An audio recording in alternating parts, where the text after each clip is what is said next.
What's going on, soldiers? Welcome to Whiteboard Bible Studies for those who are new and for those who are returning viewers and or subscribers to the channel. Welcome back. This is day 6 of our journey as we are about to get ready and hop into Genesis, which in the Hebrew will be pronounced Bereshith, chapter 6. For those who are not familiar with the first 5 chapters of the Bible, or who have not seen my first 5 videos, which I go over each one of those chapters individually, please do yourself a favor and go and view those first 5 videos so that you would have better understanding and more context into what we're about to get into right now.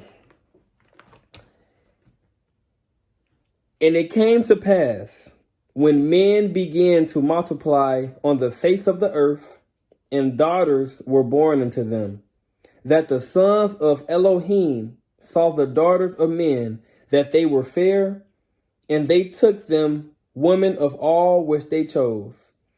And Yahuah said, My Ruach shall not always strive with man, for that he is also flesh.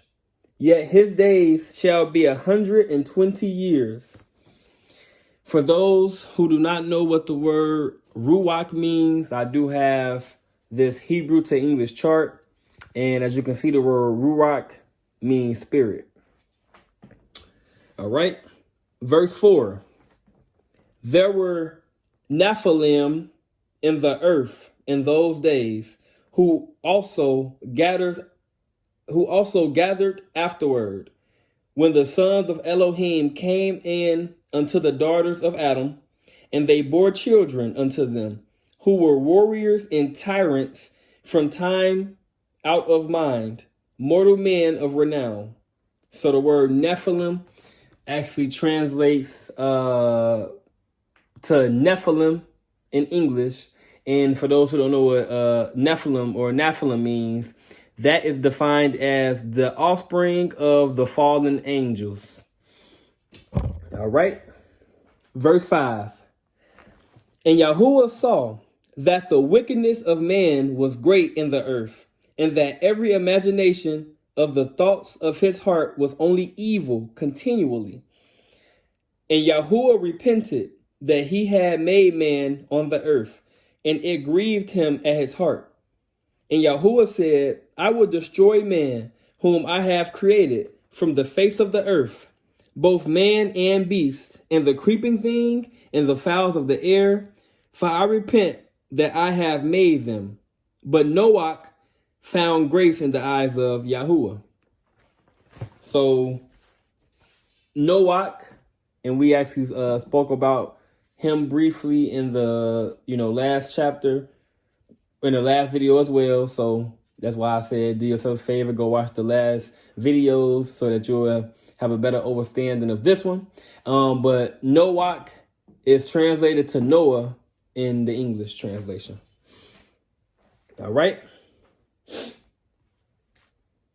Let's get back into verse 8. But Noach found grace in the eyes of Yahuah. These are the generations of Noach. Noach was a just man and perfect in his generation. And Noach walked with Elohim. And Noach begat 3 sons, Shem, Cham, and Japheth. So I have those 3, or those 2 of his sons' names that in this Bible, which is the Sefer Bible, by the way, I have those 2 names translated from the Hebrew to the English. So Cham will be Ham in English, and then Japheth will be Japheth or Japheth in the English. All right. Let's go to verse 11. The earth also was corrupt before Elohim, and the earth was filled with violence. And Elohim looked upon the earth, and behold, it was corrupt. For all flesh had corrupted his way upon the earth.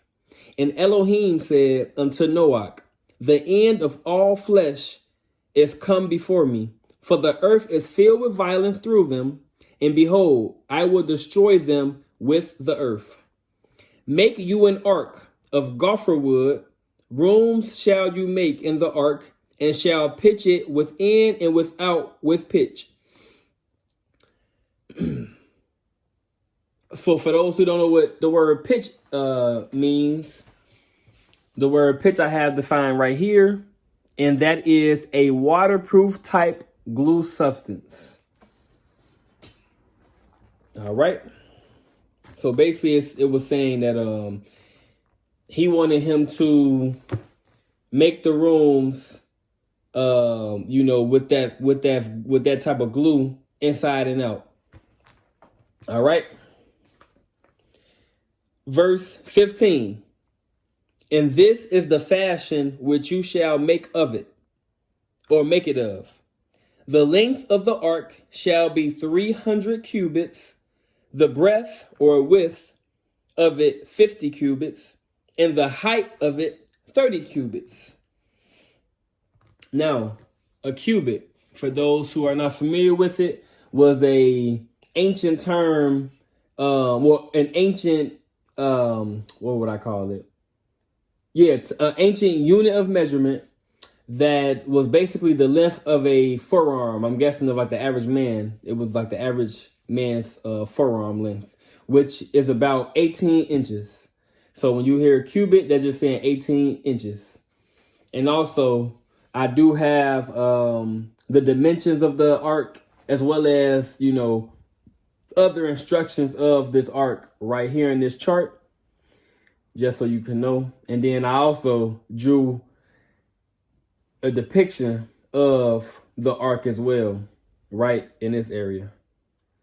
All right, let's get back into it.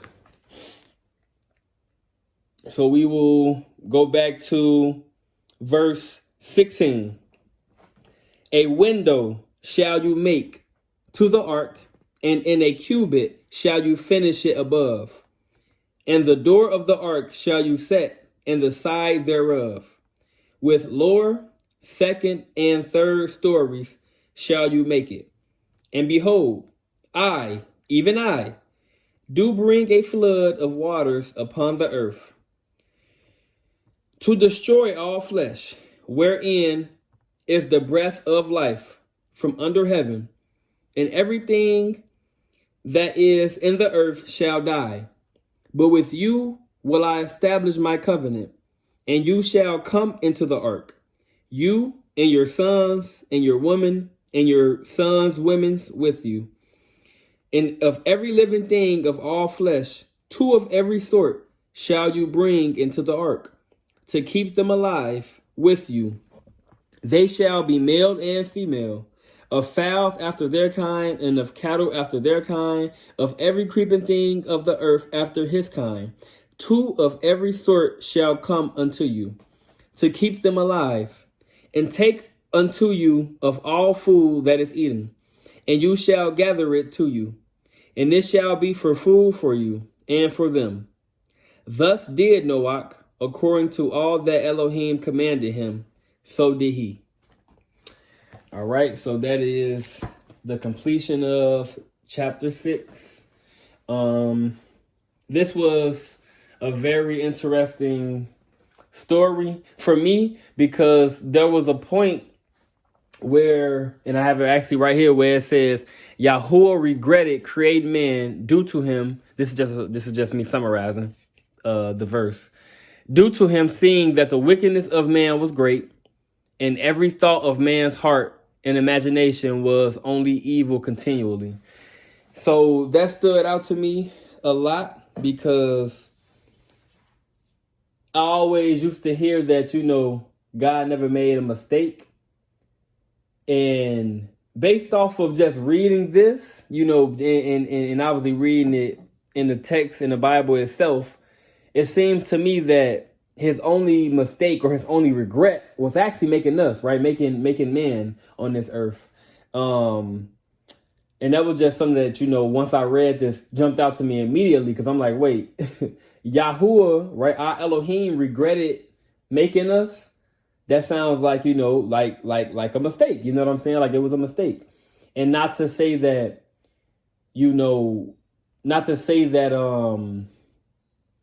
it's is something that, he obviously after he destroyed the earth, he told him to take, take his family and things like that with him. So obviously he didn't regret making every single man. Obviously he said Noach was a just man and perfect in his generation. And Noach walked with Elohiym and found grace in the eyes of Yahuah. So that was, one man, at the very least, that he was, that he actually did find grace in.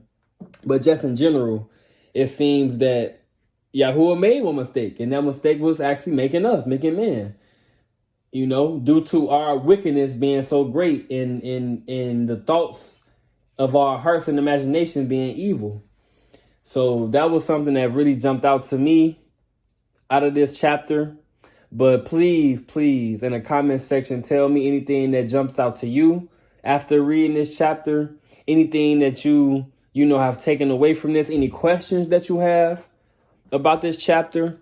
And let's just discuss and let's just fellowship with one another in the comment section. If you like this video, please give me a like. And if you are not a subscriber of this channel, definitely subscribe so that you can stay up to date when I drop videos. And let's just continue this journey, of reading this entire Bible from front to back, chapter by chapter. All right. Thank y'all for viewing this video and stay blessed.